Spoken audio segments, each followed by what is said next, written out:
I mean, if you're in a world of pleasing people, you'll never be happy, you know. So I'm thankful that I was able to prove to myself, you know, that I'm able to play on time. I'm able to step up in the pocket. Like, I'm able to do that. Like, you just can't live in a world of thinking about other people's opinion, you know. Like, you could take everything with a grain of salt. Like, okay, cool. Like, yeah, now I should have got to that check down, but the why was the reason. I saw a young quarterback who's making so many NFL teams look like fools with his performances. That's me. I got to recognize, you know, I got to recognize that and get back down, you know. So that's just building on experience. It's building on time. That's building. So I look at those moments, okay, like, you got me. If you're going to give me now, you know. Because I know in the future, all these are building blocks. These are all lessons that I'm definitely putting in my bag and going to grow from. Ladies and gentlemen, what we witnessed today wasn't just another post-game press conference. This was a moment, a line in the sand, a rookie quarterback standing in front of the Cleveland media and essentially telling them, no, challenging them to be better. Shedeur Sanders didn't just answer questions after the Browns' 23-20 loss to Buffalo. He dropped a philosophical bomb on the entire sports media ecosystem. And honestly, it needed to be said. That's me. I got to recognize, you know, I got to recognize that and get back down, you know, so. Let's set the scene. The Browns just fell to the red-hot Bills. Shedeur went 20 of 29 for 157 yards. Not eye-popping numbers, but here's what the stat sheet doesn't tell you. This kid played with a lacerated pinky finger. He left the game, got it bandaged up, and came back out. Meanwhile, his running back, Quinshawn Judkins, went down with what looked like a catastrophic injury. The vibes were off. The energy was heavy. And then came the questions. What happened with the finger, and what was that whole episode like for you? I don't know. You can look online and see what my finger looked like if you want. I'm sure they got the details on there. Now here's where it gets spicy. Some reporter, and we're not going to blast the individual because Shedeur didn't either, asks him about a 4th and 2 decision. The implication, clear as day. Did you agree with going for it? Should it have been a punt? Basically, do you trust your coaching staff? And Shedeur, he snapped, but not in the way you think. He didn't yell, he didn't storm off. He did something far more devastating. He got real. I know you can't be asking me that question, man. Come on, man. We can't see that's like the thing. Like, if we want to change the narrative, change the franchise, if we want to like help, we got to speak life. You can't. Boom, right there. That's leadership. That's a 22-year-old kid who just played his 5th NFL game telling grown adults in the media, you're part of the problem. And he's not wrong. Think about it. How many times have we seen the media take a quarterback's words, twist them just enough, and create a locker room divide narrative? How many times have we watched reporters ask loaded questions designed to get players to throw each other under the bus? It's a tale as old as time, but usually players dance around it. They give the corporate answer, the we just gotta execute better response. Not Shedeur Sanders, not yesterday. He called it out, directly. He said what every player in every locker room across the NFL thinks, but rarely has the courage, or maybe the recklessness, to say out loud. You're asking questions that separate the team. You're creating division where there doesn't need to be any. And if we're going to work together, if we're going to change this franchise, we need to speak life into each other, not tear each other down. The rookie was giving the media a media training session. The audacity, the nerve, the absolute brilliance of it. Now, let's pump the brakes for a second and talk about context, because context is everything. The Cleveland Browns are a mess.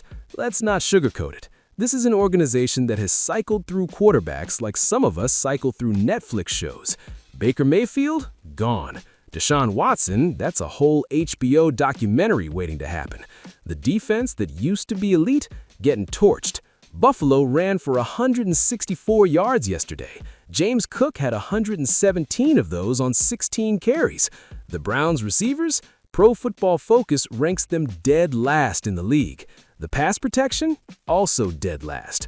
Shedeur Sanders got drafted into a dumpster fire at the 5th round, stepped into the starting role mid-season, and has been expected to be the savior. That's an insane amount of pressure for a rookie. Most first-year quarterbacks get the luxury of sitting, learning, developing. Shedeur got thrown into the deep end with concrete shoes, and yet, he's showing flashes of brilliance that have analysts like Skip Bayless, say what you will about Skip, but the man knows quarterbacks, calling him a future star. The numbers from yesterday tell a story. 4 drives that resulted in points, an 8-play, 69-yard touchdown drive, a 13-play, 65-yard field goal drive, a 14-play, 67-yard touchdown drive, an 8-play, 43-yard field goal drive. That's sustained offense. That's moving the chains. That's operating within a system against one of the hottest defenses in football. 8 of 14 on third down conversions against Buffalo. Let me repeat that. 8 of 14 on third down. That's over 57% conversion rate on the most crucial down in football against the defense that's been eating quarterbacks alive all season. But here's what really stood out in that press conference. It wasn't just the media call-out, it was the maturity, the self-awareness, the understanding of what it takes to build something from the ground up. Shedeur talked about the why. He mentioned it multiple times throughout the presser. Why did a play fail? Why did he take a sack? Why did he miss a read? He wasn't making excuses. He was explaining. There's a difference, a massive one. When he talked about that final drive, the one where Buffalo's defense made the perfect adjustment, he gave them credit. He respected their coaching. He respected their execution. Even in defeat, even in frustration, he showed respect for the process.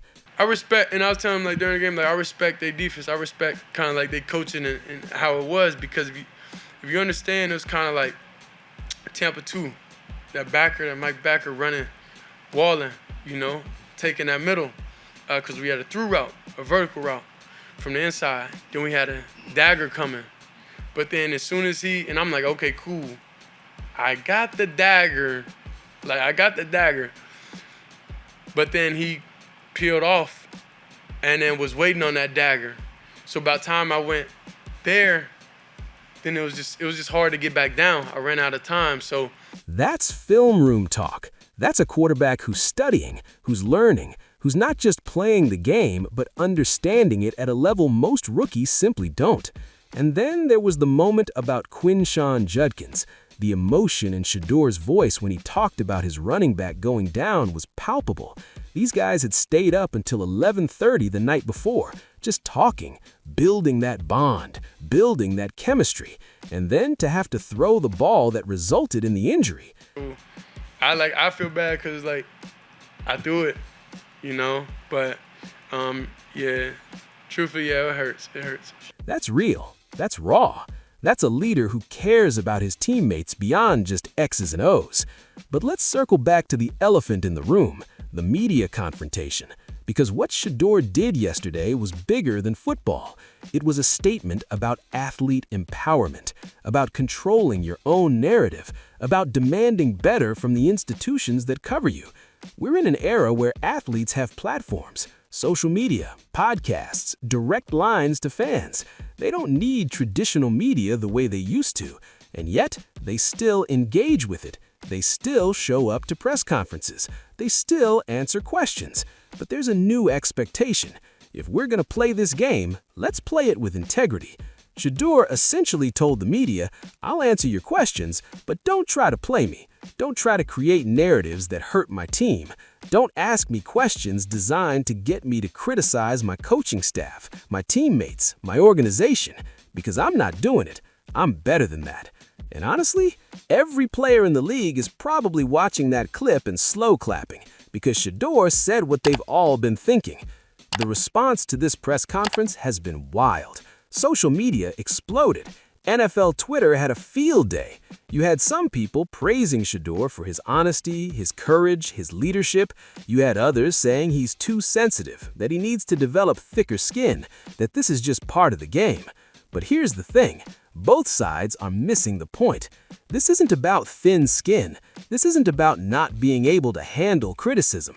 Shedeur addresses criticism in that same presser. He talks about recognizing his mistakes, about learning from them, about building blocks for the future. He's not running from accountability. What he's saying is, there's a difference between accountability and sabotage. There's a difference between tough questions and divisive ones. And if we're going to build something here in Cleveland, we need to be smarter about how we approach it. The irony is, the Browns have been looking for this kind of leadership for years. A quarterback who's not afraid to speak up, who's not afraid to challenge the status quo, who's willing to be more than just an arm. They wanted a franchise quarterback. Well, congratulations, Cleveland. You got one. He just might not come in the package you expected. Skip Bayless, in his analysis, said something interesting. He pointed out that Shedeur is playing against two opponents every Sunday, the defense and his coaching staff. That's a wild statement, but when you look at the context, Kevin Stefanski reportedly didn't want Shedeur. Owner Jimmy Haslam basically forced the pick as a publicity stunt.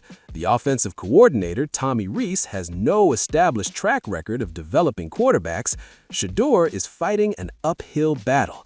And yesterday, he decided he wasn't going to fight it silently anymore. Now let's talk about what happens next, because this is where things get fascinating. The Browns are 3-10. The season is essentially over. But these final games, they're not meaningless. Not anymore, because every snap Shedeur takes is an audition, not for Cleveland, they've already drafted him, but for the rest of the league, for future coaching staffs, for free agents who might want to play with him. Every completion, every touchdown, every moment of poise under pressure is building his resume, and every moment like yesterday's press conference is building his legend. Because here's what people don't understand about the modern NFL. It's not just about arm strength and accuracy anymore. It's about presence. It's about leadership. It's about being able to handle the pressure of the position in every aspect, on the field, in the locker room, in front of the cameras. Shedeur Sanders is showing that he can do it all. At 22 years old, in his 5th start, with a lacerated pinky finger, with the running back going down, with receivers ranked last in the league, with pass protection ranked last in the league, with a coaching staff that didn't want him, and he's still producing, still leading, still growing. The quote that really stuck with me from that presser was about playing to prove things to himself, not to external critics. You know, you got to speak life into yourself, because if you look external for that, it's not going to happen, you know? So, like, you just can't live in a world of thinking about other people's opinion.